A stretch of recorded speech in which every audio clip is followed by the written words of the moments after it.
మంది జోగినీలను తీసుకొని కొన్ని సోషల్ మీడియాలు దుష్ప్రచారంలో చేతులు కడుక్కొని ఉన్నారు. ఎందుకంటే నేను స్పృహ తప్పిపోయాను, ఆమె స్పృహ తప్పిందంతా డ్రామా, యాక్టింగ్ చేస్తుందేమో, అట్లా ఇట్లా పడిపోయి మళ్ళీ లేచి మాట్లాడుతుంది అని అంటే, నేను అక్కడ చచ్చిపోలేదు, స్పృహ మాత్రమే తప్పాను. నాకు మంచినీళ్ళు తాగిపించారు, నాకు వాటర్ తాగిపించారు. యాక్చువల్లీ ఇంకొక విషయం చెప్తున్నాను, నేను ఈ క్వశ్చన్లన్నీ జనాలు తెలియాలని నేను ఈ ప్రెస్ మీట్ పెట్టాను. ఇవన్నీ చెప్తున్నారు కదా, నేను స్పృహ తప్పిపోయినాను కదా, నా డ్రామా అన్నప్పుడు అట్లీస్ట్ అక్కడ ఒక మెడికల్ క్యాంప్ ఉంటుంది కదా, మెడికల్ క్యాంప్ రావాలి కదా నాకు నీళ్ళు ఇవ్వడం. సరే పడిపోయాను, డ్రామా చేశాను, పక్కకి తీయడానికైనా రావాలి కదా, ఎవరైనా రావాలి కదా. పోలీసు వాళ్ళు బోనం, అక్కడ కొంతమంది శివశక్తులు వచ్చారు, మేము కూర్చున్న దగ్గర అక్కడ మామూలుగా వాపోతున్నాం, చాలామంది బోనాలు పడిపోయాయి. చాలామంది, మీ మీడియాకు కూడా తెలుసు, మీడియాను కూడా కొన్ని ప్లేసెస్లోకి ఎంటర్ అవ్వనివ్వలేదు. మీ అందరికీ తెలిసిన విషయంలో ఇలా నన్ను ఒక్కదాన్ని అంటే అన్నారేమో, వీళ్ళందరూ డ్రామా చేస్తున్నారా? అక్కడ కింద పడిపోయిన వాళ్ళు, బోనం పడిపోయి ఏడుస్తున్న వాళ్ళు, వీళ్ళందరూ డ్రామాలు చేస్తున్నారా? ఫస్ట్ ఈ డ్రామా అనే మాట కూడా నేను చాలా తీవ్రంగా ఖండిస్తున్నాను. ఎవరైతే అన్నారో, కొన్ని యూట్యూబ్ ఛానల్లో ఎవరైతే పెట్టారో సోషల్ మీడియా వాళ్ళు జర్నలిస్టులు కాదు. మీరు జర్నలిజం చేశారా? మీరు జర్నలిస్ట్లా? మా వ్యక్తిగత బౌన్సర్లు ఎందుకు అనే ఒక క్వశ్చన్ రేజ్ చేశారు ఒక ఛానల్లో.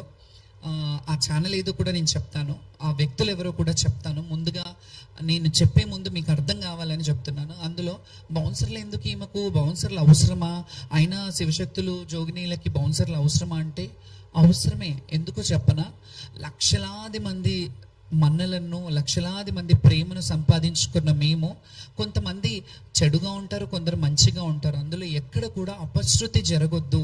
మేము బోనాలు తీసుకెళ్లేటప్పుడు తెలియక కూడా అత్యుత్సాహంతో, అతి ప్రేమతో వాళ్ళు మా మీదికి పడి ఫోటోలు దిగాలని, ఫోటోల కోసం ఎగబడుతుంటారు. ఈ విషయం మీ అందరికీ తెలిసిందే, మీడియా వాళ్ళకి. ఎందుకంటే మిమ్మల్ని కూడా తోసేసిన సందర్భాలు ఉన్నారు, మీరు కూడా చాలామంది నా బోనానికి కింద పడ్డ సందర్భాలు చాలా ఉన్నాయి.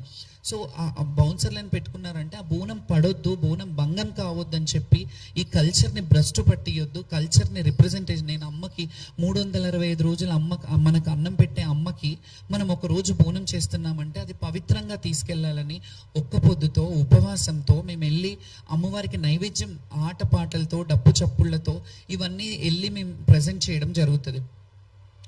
డబ్బులు గవర్నమెంట్ పెట్టట్లేదు, మా సొంత డబ్బులు.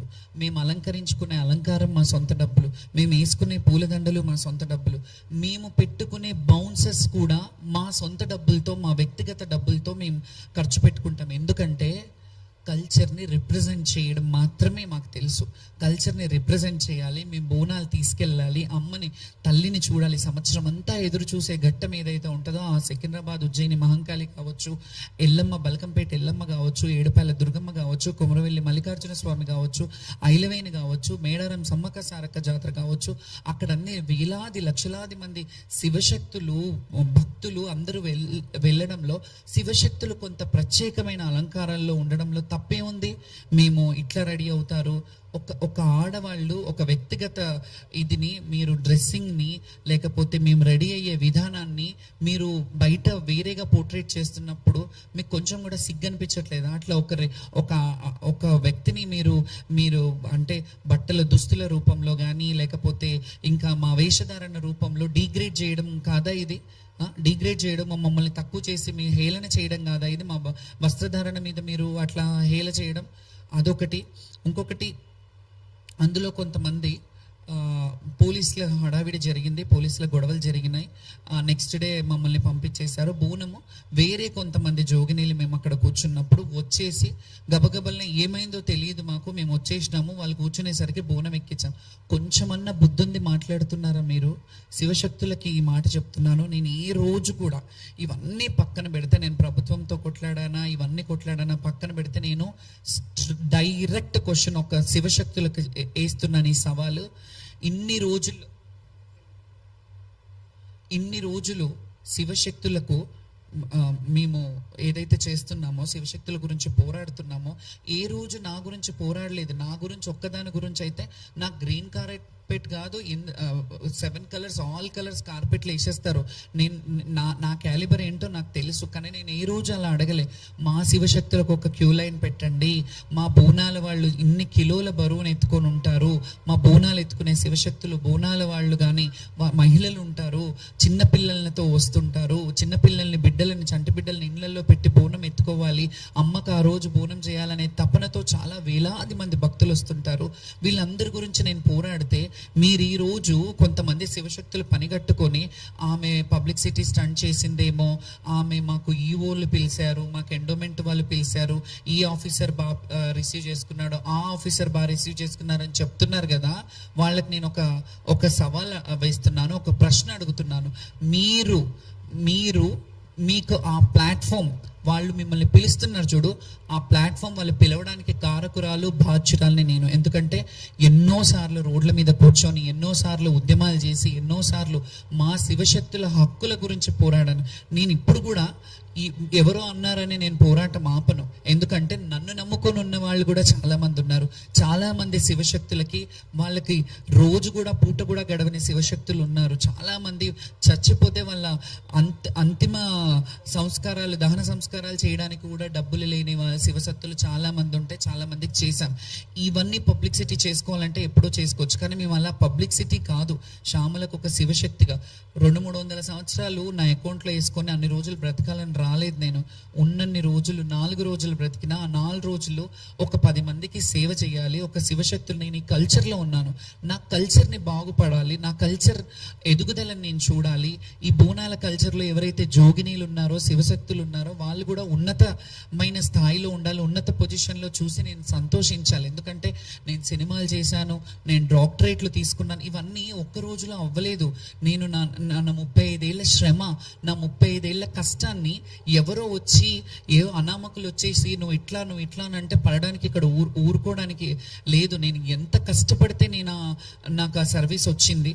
దాని తర్వాత కొంతమంది పనిగట్టుకొని వాళ్ళు స్పృహ తప్పిపోయి డ్రామా చేశారన్నారు. నేను అదే అడుగుతున్నా, నేను స్పృహ తప్పిపోయి డ్రామా చేస్తే అక్కడ కనీసం అట్లీస్ట్ ఒక మెడికల్ క్యాంప్ వాళ్ళు ఎవరైనా వచ్చి నన్ను లేపారా, ఎవరైనా పక్కకు జరిపారా, పోనీ అంబులెన్స్లో తెచ్చి నన్ను హాస్పిటల్కి పంపించారా?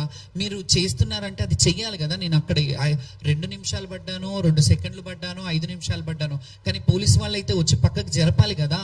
ఇది మీ బాధ్యత కదా. ఎందుకంటే మీరు హామీ ఇచ్చారు, మేము ఎప్పుడులాగానే వస్తుండే, మీ హామీ ఇచ్చారు. ఇంకొకటి, ఇదంతా నేను అయిపోయింది. నెక్స్ట్ డేకి రంగం రోజు మేము ధర్నా చేయంగానే సామరస్యమైన ధర్నా పెట్టుకున్నాం మేము.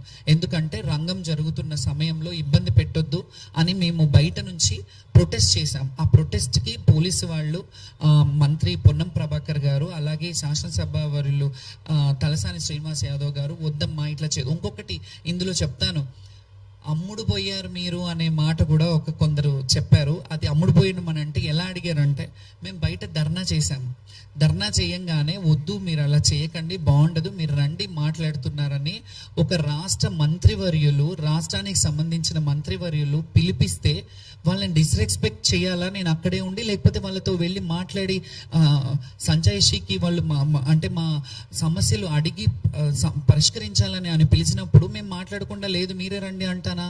నాకు సంస్కారం ఉంది కదా, నేను చదువుకున్నాను కదా, ఆయనను అక్కడికి రమ్మని లేదు కాబట్టి నేనే వెళ్ళాను. ఎండోమెంట్ ఆఫీస్లో కూర్చున్నారు, పక్కన ఈఓ ఆఫీస్లో కూర్చున్నాము.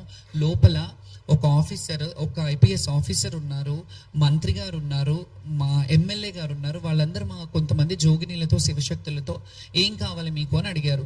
ఏం కావాలంటే ప్రతిసారి ఇదే గొడవలు ఏంటి సార్, మాకు కూడా రైట్స్ ఉన్నాయి, మేము ఎన్నో ఏళ్ళ నుంచి బోనాలు తెస్తున్నామంటే మీ రైట్స్ 100% ఉన్నాయమ్మా, ఏం చేస్తే బాగుంటుంది అని అన్నారు. నేను అన్నాను, మా వాళ్ళల్లో కూడా ఇట్లా బోర్డు మెంబర్స్ ఎవరన్నా వేస్తే వాళ్ళైనా అట్లీస్ట్ మమ్మల్ని రిసీవ్ చేసుకుంటారు.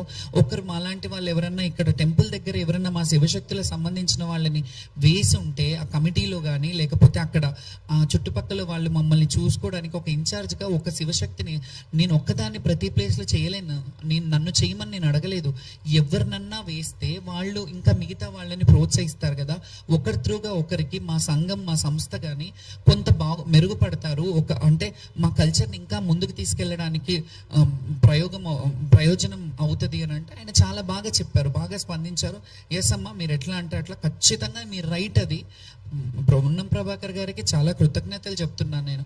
మీ రైట్ అమ్మా అది. మీరు చాలా రిక్వెస్ట్ చేశారు, మీరు ఇలా చెయ్యొద్దు, మీరు ఆశీర్వదించాలి, మేము ఓట్లు అడిగి ఎట్లాగైతే ఇట్లా సభలలో వస్తామో మీ ఆశీర్వాదాలు కూడా మాకు కావాలి, మా మా రాష్ట్రం నడిపించడానికి కూడా మీ దీవెనలు ఉండాలని ఎంత బాగా చెప్పారు. అయిపోయింది. అంతకు ముందు రోజు కూడా నేను ఇది చేస్తుంటే మీరు అందరు చాలా మంది అన్నారు ప్రతిపక్షం వాళ్ళు ఇది చేస్తున్నారేమో అని. ప్రతిపక్షం వాళ్ళు చేయడం కాదు, అసలు చెప్పాలంటే అంతకు ముందు రోజు తలసాని శ్రీనివాస్ యాదవ్ గారు, పోలీస్ డిపార్ట్మెంట్ వాళ్ళు, ఆయనకి మాకు ఎప్పుడైనా వెళ్తున్నప్పుడు వస్తున్నప్పుడు ర్యాప్ ఉంటుంది కాబట్టి ఆయనతో కాల్ చేయించి మమ్మల్ని అడిగారు, అమ్మ మీరు ఇలా చేయకండి, బాగుంటుంది, ఇది బయట వేరేగా పోర్ట్రే అవుతుంది, అంత వేరేగా వెళ్తుంది, దీన్ని వదిలేద్దాం, మీకు ఏమైనా కావాలంటే సమస్యలు ఉంటే అడుగుదాము, మీరు రండి అని అన్నారు. అంటే నేను నెక్స్ట్ డే వెళ్ళాను కదా, సామరస్యంగా ప్రొటెస్ట్ చేస్తున్నప్పుడు వచ్చినప్పుడు. ఆయనని కూడా ప్రతిపక్షం వాళ్ళు చేశారు అని వాళ్ళ మీద వేయడం చాలా తప్పు. ఎందుకంటే ఆయన బయటకు వచ్చి జోగినీలకు జరిగిన ఏదైతే ఈ సమస్యలు ఉన్నాయో, జోగినీలకు జరిగిన ఇబ్బందులు, వాళ్ళకి జరిగిన అవమానాల పట్ల ఒక ఎమ్మెల్యే హోదాలో ఉండి, ఒక మాజీ మంత్రి హోదాలో ఉండి ఆయన భేషజాలకు పోకుండా, అది పార్టీకి సంబంధించింది కదా, ఇప్పుడున్న గవర్నమెంట్ కదా వాళ్ళకి చూసుకోవాలి అని అనుకోకుండా సారీ చెప్పి